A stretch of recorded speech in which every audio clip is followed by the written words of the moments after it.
This is the IELTS listening test.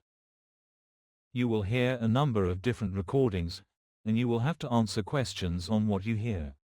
There will be time for you to read the instructions and questions, and you will have the chance to check your work. All the recordings will be played once only. The test is in 4 parts. Pause. At the end, you will be given 10 minutes to transfer your answers to an answer sheet. Now turn to Part 1. Part 1. In this part, you will hear a telephonic conversation, and based on that you will get 10 questions. First, you have some time to read questions 1 to 6.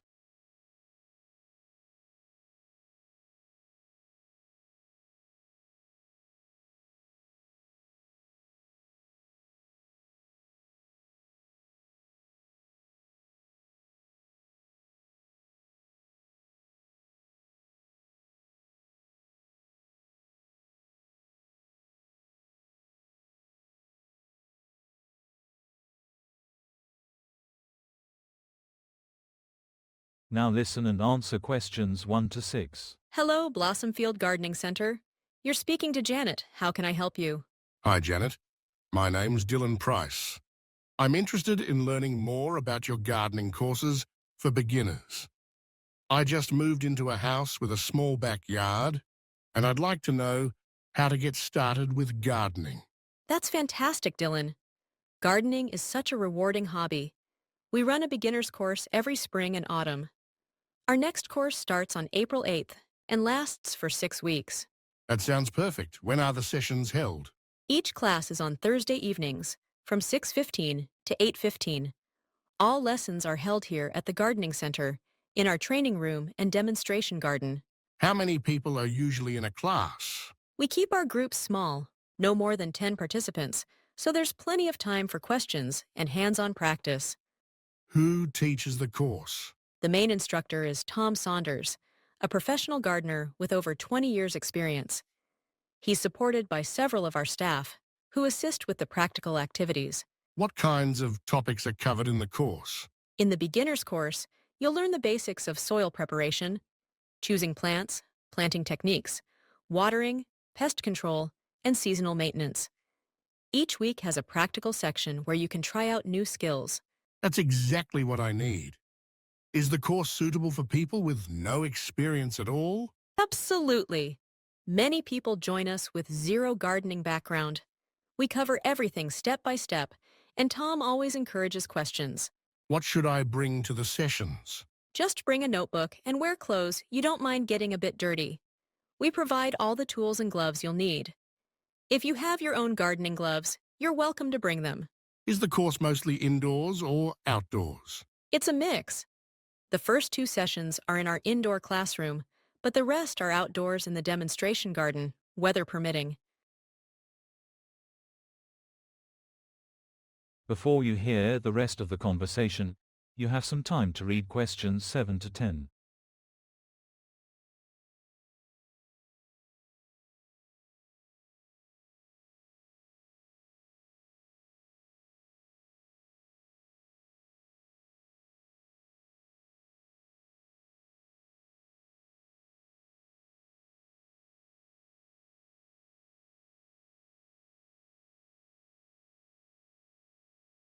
Now listen and answer questions 7 to 10. How much does the course cost? The full 6-week course is $90, which includes all teaching, handouts, and materials. Payment is due at the time of booking, either online or at the center. Is there a certificate at the end? Yes, everyone who completes at least 5 of the 6 sessions receives a certificate of completion. Many people display them proudly in their sheds or kitchens. Are there any discounts? Yes, there's a 15% discount for students, seniors, and anyone booking with a friend.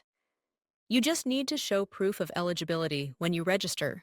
What happens if I have to miss a class? No problem. We record all sessions and share the videos by email, so you can catch up at home. Also, Tom is happy to answer questions by email during the week. That's helpful. Is there parking at the center? Yes, we have free parking on site, and there's plenty of bike storage as well. The center is also just a 5-minute walk from Oakford train station. If I want to bring a family member, do we need to register separately? Yes, each participant needs to fill out a registration form, but you can book together and receive the discount. Do you offer any other courses after this one? We do. Many people go on to our vegetable gardening or flower arranging courses. Details are on our website, and you'll get a voucher for $10 off your next course when you finish this one. Thank you, Janet. Could you please reserve me a spot and send the registration details to my email? It's dylan.price88@gmail.com. Certainly, Dylan. I'll send you the link and all the course details within the next hour. One last thing. If I have questions before the course starts, how can I contact you? You can call us on 01284 442 718 or email courses at blossomfieldgardens.co.uk. We're always happy to help. That's great. I'm really looking forward to getting started. We look forward to meeting you. See you in April.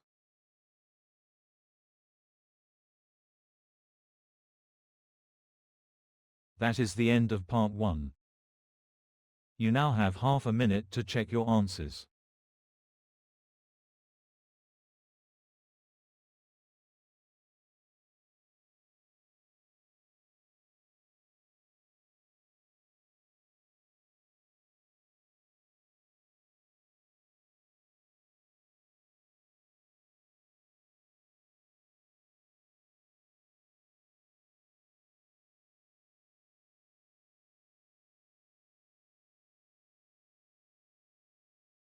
Part 2.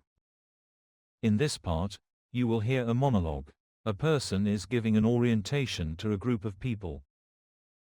First, you have some time to read questions 11 to 15.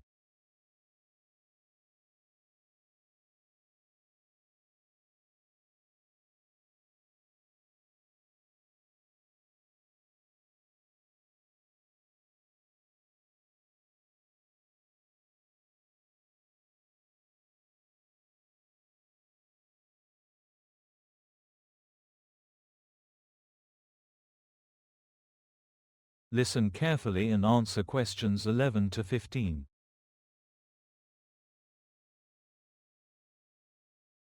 Hello everyone, and welcome to the North Haven Wildlife Rehabilitation Centre. My name is Clara Jennings, and I'm one of the senior coordinators here. I'm absolutely thrilled to see so many new faces joining our volunteer programme. Today, I'll walk you through everything you need to know to get started: who we are, how we operate, and what you can expect during your time here. Let me begin with a little background. The North Haven Centre was established in 1999 as a small initiative by 2 local vets who wanted to help injured birds. Over the years, it expanded rapidly, and today we care for a wide range of animals, including small mammals, reptiles, amphibians, and even the occasional deer or fox. Our mission isn't just to heal and release animals back into the wild. We also educate the public, collaborate with environmental agencies, and participate in regional conservation projects. Last year alone, we rehabilitated over 2,300 animals, with a successful release rate of nearly 65%, which is above the national average. Now, let me tell you a bit about the structure here. We have 3 key facilities on the premises. First, there's the Animal Intake Unit, where all injured or rescued animals are assessed and given emergency care.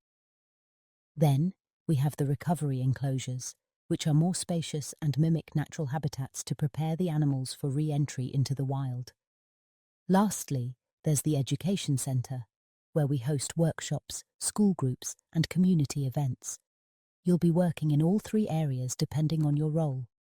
For example, those assisting in the intake unit might help with weighing animals, feeding schedules, or recording behaviour. In recovery, duties could include habitat cleaning and monitoring progress. And if you're on the education team, you'll help run interactive sessions with visitors, especially children. Safety is a top priority, All volunteers must complete an animal handling workshop and an infection control module before they're allowed to work with animals. These can be done online or here at the centres. Before you hear the rest of the conversation, you have some time to read questions 16 to 20.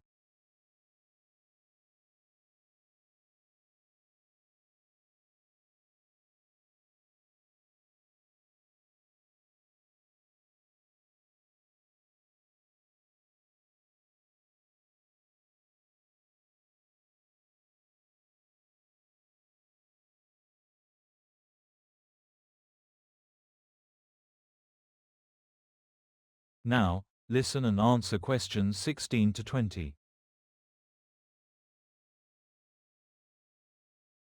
Now, before I go any further, I'd love to share a few thoughts from some of our past volunteers. These comments might give you a better idea of what to expect. First, we have Megan, who worked with us for 6 months last year. She was assigned to the Education Centre and said she never thought she'd enjoy public speaking, but it turned out to be her favourite part. Megan even started training as a teacher after her experience here. Next, Callum, who's now studying veterinary science. He worked in the intake unit and mentioned how seeing the impact of quick intervention on animal survival rates was incredibly motivating. He said it confirmed his desire to pursue animal care professionally. Then there's Sasha, who spent her summer assisting with outdoor enclosures. She said the physical work could be tiring, but watching the animals slowly regain strength was an unforgettable experience. Diego, an engineering student, joined us just out of curiosity. He mentioned he enjoyed the behind-the-scenes operations, especially improving things like water filtration and lighting in the enclosures. He's now doing his thesis on sustainable infrastructure for wildlife centres.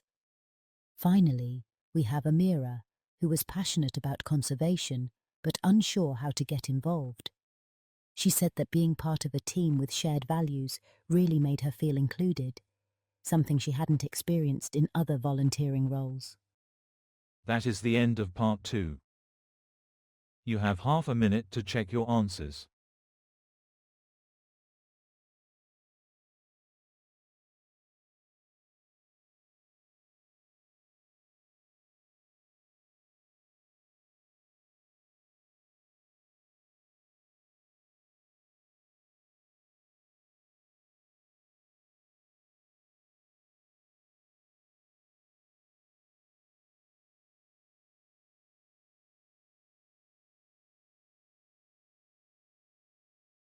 Part 3. Part 3 is an academic discussion between a student and a professor, or between two students. You need to listen to their conversation and answer questions based on that. First, you now have some time to read questions 21 to 25.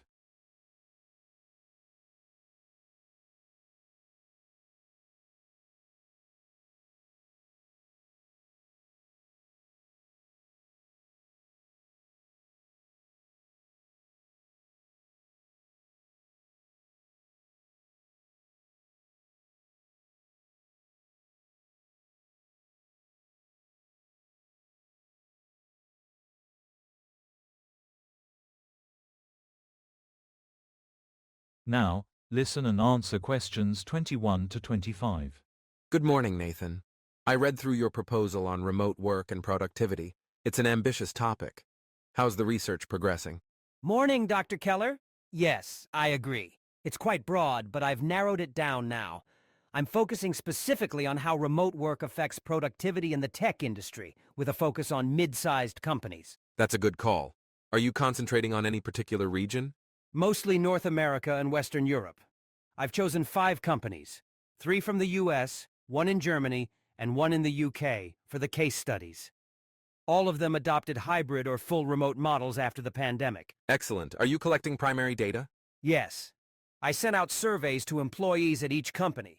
About 200 responses in total so far. The survey focuses on perceived productivity, job satisfaction, communication frequency, and time management. Have you found any significant patterns yet? Yes, actually. Across all companies, more than 70% of employees report feeling more productive at home than in the office. However, many also noted a decrease in team cohesion and spontaneous collaboration. That's consistent with what we've been seeing in the field. Are you backing this up with qualitative data? Absolutely. I've conducted 15 semi-structured interviews, mostly with team leads and project managers. Their responses add context to the survey data. For example, one manager said that while task efficiency has gone up, innovation in product brainstorming sessions has taken a hit. Fascinating. What other variables are you analyzing? I'm also looking at time tracking and output data where available. One company provided anonymized performance metrics, showing a 12% increase in task completion rates since switching to remote work. That's very useful. Are you also considering employee well-being? Yes, I included a section on work-life balance, using the work-life indicator scale. Interestingly, people with children at home reported more mixed results. Some feel overwhelmed, others appreciate the flexibility. That makes sense. Are you using any theoretical frameworks?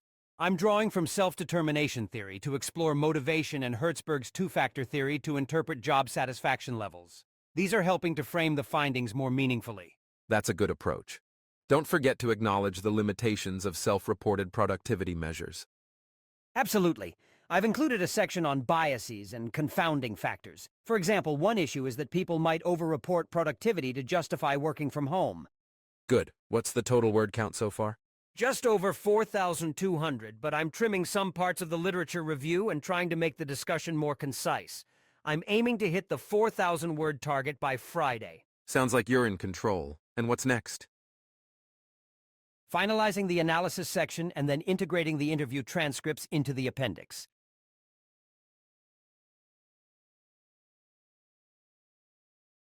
Before you hear the rest of the conversation, you have some time to read questions 26 to 30.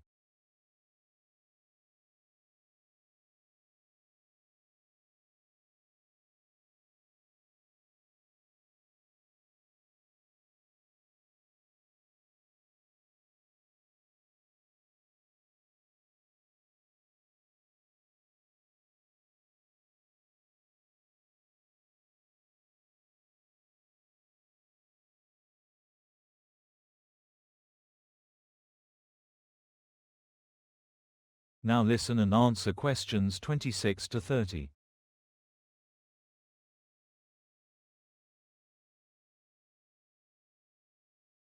Let's move on to your upcoming presentation. When's it scheduled? I'm presenting next Wednesday at 3:15 p.m. It's part of the third session, just after lunch. Right. How long is the presentation?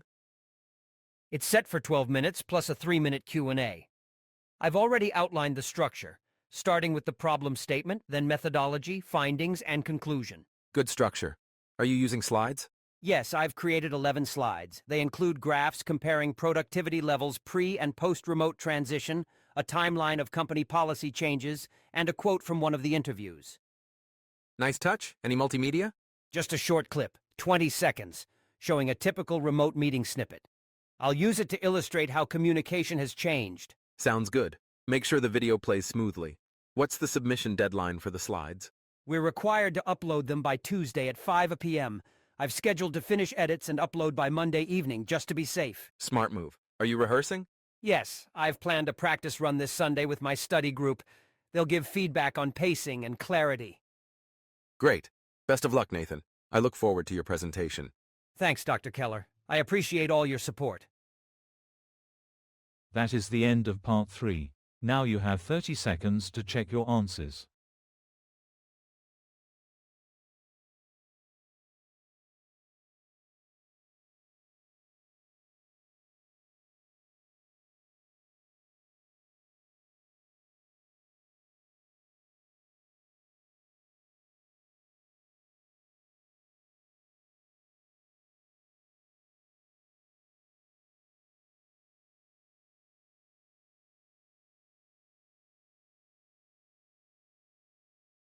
Part 4. This part is a monologue where a person gives a seminar on a topic.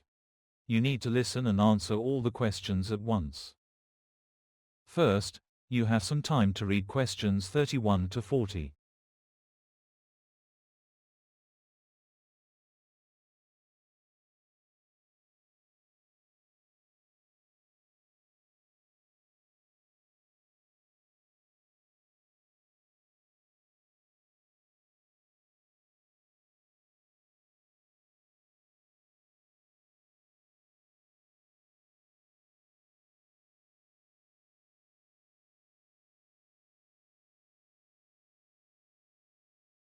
Now, listen and answer questions 31 to 40. Hello everyone, and welcome to today's lecture on the history and development of typography. Whether you're aware of it or not, typography plays a vital role in how we interact with the world around us, on websites, street signs, books, and product labels. But where did it all begin? That's what we'll explore. Let's begin in ancient Mesopotamia. Around 3200 BCE, the Sumerians developed a writing system called cuneiform, using a stylus to press symbols into clay tablets. Though it wasn't typography in the modern sense, this was the foundation, combining form and meaning through visual symbols. Fast forward to 15th century China, where the earliest known form of movable type printing was developed during the Song dynasty. A man named Bi Sheng used clay characters that could be arranged and reused. Though ingenious, this method didn't spread widely at the time, partly due to the complexity of the Chinese writing system. Of course, the most well-known breakthrough in typographic history came in mid-15th century Europe, when Johannes Gutenberg introduced the printing press with movable metal type. His press made it possible to mass-produce books, dramatically lowering costs and increasing literacy. The Gutenberg Bible, printed around 1455, is often considered the beginning of the typographic age in the West. The typefaces Gutenberg used were based on black-letter script, very ornate and dense. These were hard to read by today's standards, but at the time they mimicked the handwriting of scribes. As time passed, type design evolved. In the Renaissance period, we see the development of Roman typefaces, inspired by classical Roman inscriptions. These were more readable, with clean and balanced proportions. One of the most influential names from this era was Claude Garamond, a French type designer who created elegant serif fonts that are still widely used today. His designs brought clarity and sophistication to printed text and set a new standard for type foundries. As we entered the Industrial Revolution, things began to shift rapidly. With the rise of advertising, there was demand for bolder and more eye-catching typefaces. This led to the invention of slab serif fonts. These had thick, block-like serifs and were ideal for posters and headlines. Fonts were no longer just about readability. They were now tools for attention and persuasion. In the 20th century, the modernist movement influenced a new wave of design. Typefaces became cleaner and more minimal. One landmark font was Helvetica, designed in 1957 in Switzerland. It was created to be neutral and adaptable, and it quickly became the default typeface for corporations, governments, and transportation systems around the world. Typography was also influenced by technology. The invention of the linotype machine in the late 1800s allowed for much faster typesetting. Operators could type on a keyboard, and the machine would cast entire lines of type in metal. This innovation remained in use until the era of digital typography began. By the 1980s, with the rise of desktop publishing, typography entered the digital realm. Designers no longer needed physical type blocks. Software like Adobe Illustrator and Quark Express allowed endless creative flexibility. Soon after, the web brought a whole new set of challenges and opportunities. In early web design, type options were limited. Only a handful of web-safe fonts could be used reliably across browsers. But advances in web font technologies such as Google Fonts and CSS font embedding have allowed for much richer typographic expression online. In today's world, typography isn't just about style. It's also about usability and accessibility. Designers must consider things like line spacing, font size, and contrast, especially for users with visual impairments. For example, a font that looks stylish on a billboard might be completely unreadable on a smartphone. There's also an emotional and psychological component to typography. Fonts can influence our perception of a brand or the tone of a message. For instance, a luxury brand might use a refined serif typeface, while a children's toy company would likely choose a bold and playful sans serif. Interestingly, there's even research on font personality. Some studies have shown that people associate fonts with traits like honesty, creativity, or tradition. This is why designers don't choose typefaces arbitrarily. Every decision supports the message and identity of the content. Finally, there's a growing interest in variable fonts. These allow a single font file to behave like multiple fonts, adjusting weight, width, or slant dynamically. This is a game changer for responsive design, especially on devices with limited bandwidth or varying screen sizes. To sum up, typography has evolved from carved stone tablets to digital typefaces that can morph and adapt in real time. It's a journey that reflects not only advances in technology, but also changes in culture, communication, and aesthetics. That is the end of part 4. You have now 30 seconds to check your answers.